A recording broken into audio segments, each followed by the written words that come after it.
According to the Department of Homeland Security, since President Biden took office, more than 6 million illegal immigrants have crossed Texas' southern border in just 3 years.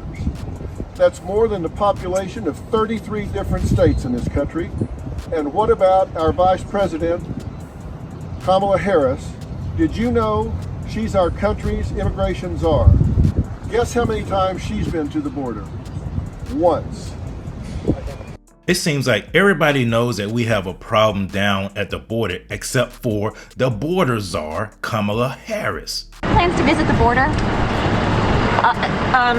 Not today. And I just saw a report that New York City is planning to pay these migrants, give them credit cards to go shopping because they can't eat the food that have been provided to them. And on top of that, they're staying in fancy hotels on taxpayer dollars.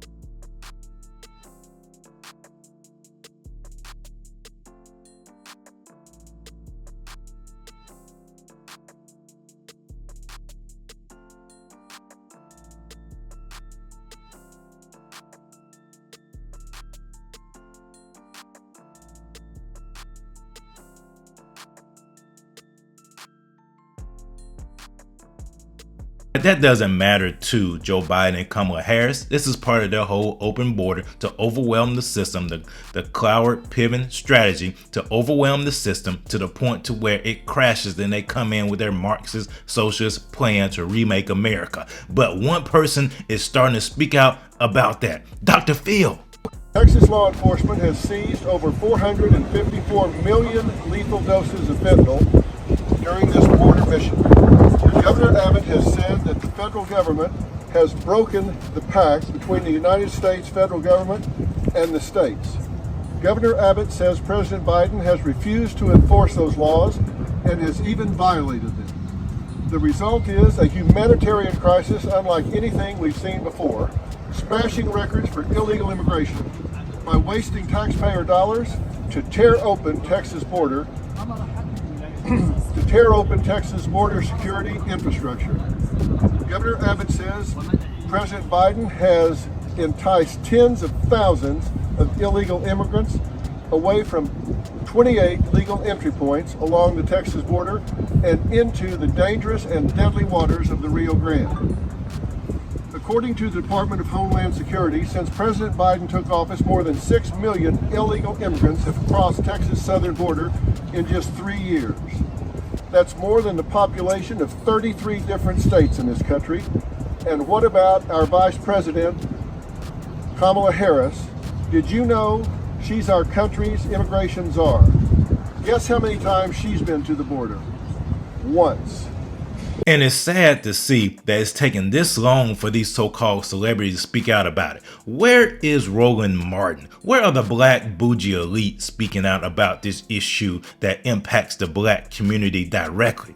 Because they can't speak out about it. They've been told by the white liberal puppet masters, you better not speak out about this border issue, man. This is something that is harming President Biden and Kamala Harris in the black community with Hispanics, because Hispanics, the ones that came over here legally, they don't want these people come over here illegally. And this stuff is personal for me. My wife is Pakistani. She has cousins, mind you, that have been trying to get over here for years, trying to do it the right way, but they have been constantly denied. I know somebody else who comes from Colombia. She has been trying to get over here the right way, constantly, but she has been denied, rejected. But you have all these people coming over here illegally, flooding our border, flooding our streets, flooding our cities, but yet instead of being penalized and deported like they should, they are being rewarded. They have been giving credit cards and being put up in fancy hotels, where yet you have people in New York City living on the streets. You have homeless in Boston. You have homeless in Chicago that no one offered to put them up in fancy hotels. No one offered to remake centers in black communities to put the homeless in. But no, you have these migrants come in, and now it's a humanitarian issue. Now it's a matter of the heart. We have to do something. No, you're doing something because this is part of your plan. This is part of your strategy. This is intentional. You want to continue to victimize Americans. You want to continue to pit Americans against each other. You want Americans fighting against each other. Well, we reject that. We're not victims. We are empowered for greatness. We're seeing what you're doing. We're seeing your plan, and we wholeheartedly reject it.